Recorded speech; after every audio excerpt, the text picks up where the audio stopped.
الثالثه او الموضوع الثالث بسرعه كده، وانا يعني ارجو ما طولتش اكون يعني ما ازعجتكمش. الشيء بس او الشيء الثالث اللي هو فقه تنويعات حول فقه النكد.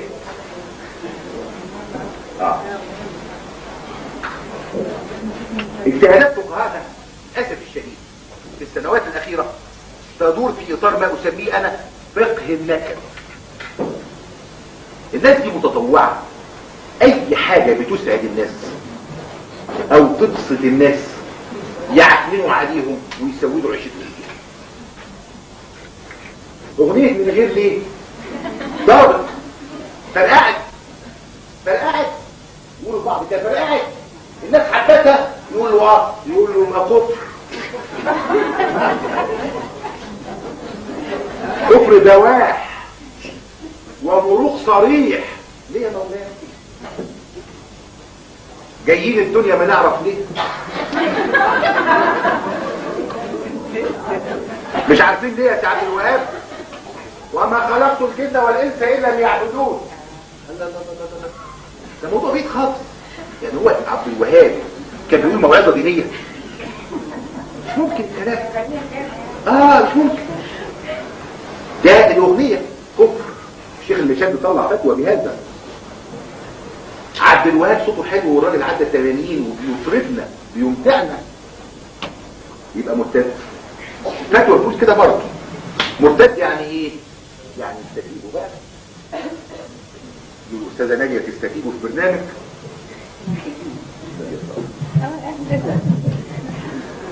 واذا لم يتب او لم يشهر اسلامه، ما هو تبقى كده بقى تطلع له سيف من المتحف الاسلامي وتطير رقبته كافر. ليه؟ ما قلتيش ان نفسك. طب ليه؟ بينهم وبين عبد الوهاب حاجه؟ لا، هم عاوزين يفسدوا عليك وعليا. النكد، فقه النكد. مرسي جميل عزيز الشعب الرقيق، الراجل مات واولاده واحنا بنترحم عليه.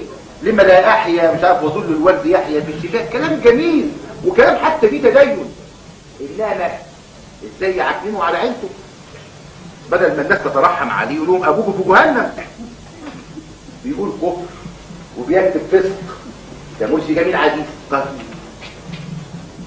مرض الفشل الكلوي انتشر في السنوات الاخيره، وفيها نسمع بقى عن ناس غلابه مش قادرين والغسيل الكلوي مع عذاب ومكلف، فبيحتاج في الاخر يدور على حد قريبه ويتنقل له كليه. هيروق وهيتبسط وعيلته هتتبسط يا شيخ مشاد. ازاي نقل الاعضاء حرام. نكد النكد. طب والمريض يا مولانا في 60 خرارة يموت واهله. طب وصل لمثال الفقه النكد. طيب المشاكل واللي بنسمعه من فوق ده كل يوم والحجاب العين اليسرى، ما هو ده يجيب ازمات قلبيه. وازمات قلبيه يعني غربه انعاش. يوم يطلع فقيه شهير جهير يقول لك الله هنعطل مسيرته لربنا، ما تسيبه يقابل ربنا. يعني ابويا يحصل له ازمه قلبيه ويداويه عشان ياخده مستشفى يقول له لا يا مولانا هتقابل ربنا. ما انت تقول من البلكونه عشان يقابله. ايه الغم ده؟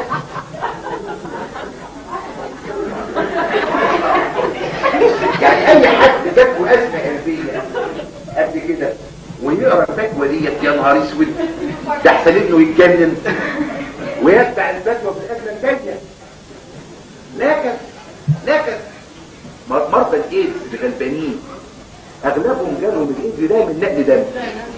يعني انا امبارح والله بفكر بقول يا ربي لو حصلت لي حادثه ولا حاجه اوصي ولادي ما يقوليش دم. الواحد يجيله مرض من غير جريمه بدل ما المجتمع يتعاطف مع مشكلته ويحاول يشوف حل لها. يطلع رئيس لجنه الفتوى بالازهر يقول لك ايه؟ اعدموا قتلهم. تقوم تنقل الفتوى وكالات الانباء للعالم عشان يبقى منظرنا كلنا سخيف، كل المسلمين يبقوا وحوش. فالمسلمين هنا وبره كمان يتنكدوا الفتوى يبقى جابت اثار نكد الدولات.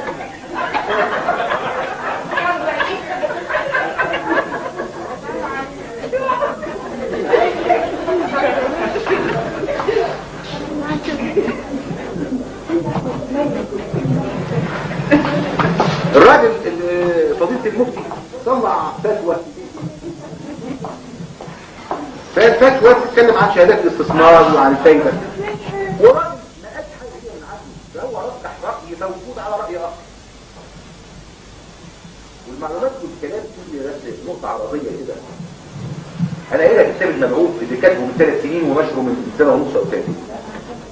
يا جماعة هذا الحديث في نقطة الناس نسيها خالص. هذا الحديث لا محل له من الإعراب. في مصر معدل التضخم 20 ل 25% سنويا. يعني انا لو اديتك 100 جنيه يا دكتوره نوال وتديها لي اخر السنه 125 جنيه انت اديتيني فلوسي بالظبط. عمر سعر الفايده في مصر ما وصل الى معدل التضخم اصلا بقاله 15 سنه. ما فيش ربا من ربا او يربو يعني زاد، ما فيش زياده اصلا في الاموال عشان نتناقش في مساله في زياده ثابته ولا متغيره. ما فيش. دي واحده. 2 حد يقدر يقول فايده النهارده هي ربا الجاهليه؟ ربا الجاهليه استغلال الدائم لحاجه المدين. بقى فاطمه السيد حميده اللي حاطه بنت جنيه في البنك الاهلي بتستغل حاجه المدين اللي هو البنك الاهلي المصري. ايه ده؟ انما الراجل قال فتوى تعال ده الناس كلها تستريح وهتحط فلوسها في البنوك او اللي حط فلوس في البنك هيبقى مستريح. طب ليه ما يشيلش فلوسه وتحطوها في شركات توظيف الاموال وتروح عليه ويبقى احلى نكد في الدنيا، نكد تهديد، نكد تهديد. صح؟ النكد كثير موضة.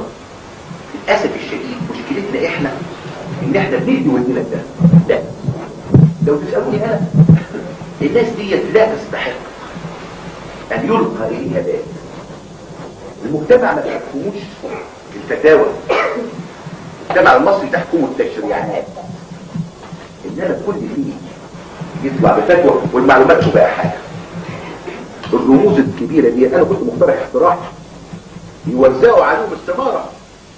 اتعهد انا فلان الفلاني باننا اذا اصبت بازمه قلبيه لا انقل الى غرفه انعاش حسب فتاواهم بعد ما يوصلوا بفتاوى. وانما اذا ضبطت بسمع زي ما بيقولوا عليا ويكذبوا عليا، بسمع اغنيه من غير ليه ويجلدوني. واني ما اقبضش مرتبي من الحكومه لانه ملوث بربا الجاهليه. كلهم بيقبضوا من الحكومه. لا بالتالي الناس دي عندي كلامها صحيح ما يبطلش، ما يورونا كده والمعلوماتهم كلهم بيركبوا الزلموك.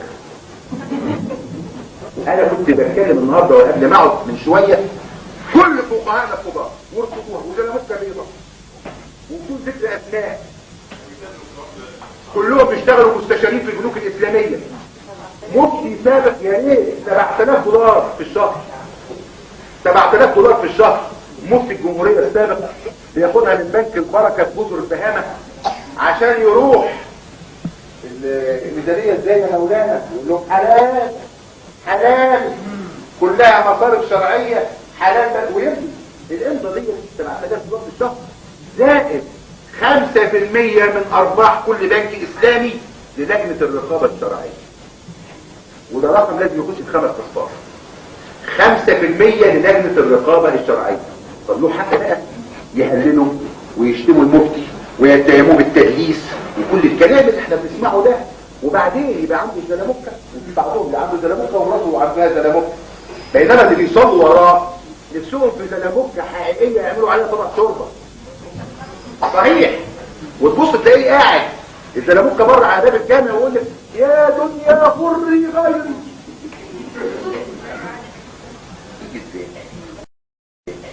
تيجي ازاي؟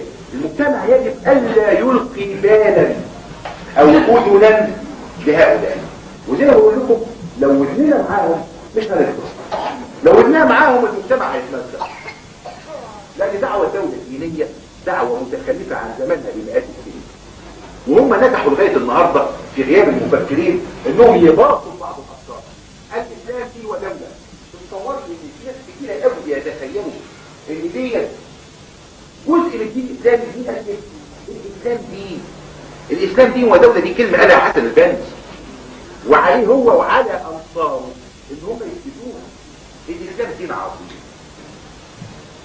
وبعدين المساله ان المجتمع امام اختيارين: اختيار ان يحكم بالدستور والقانون، انا بقوله وبعتبر ان العقلاء بيقولوه، وناس ثانيه ترفع شعار شكله حلو يقول لك يحكم بالقران والسنه.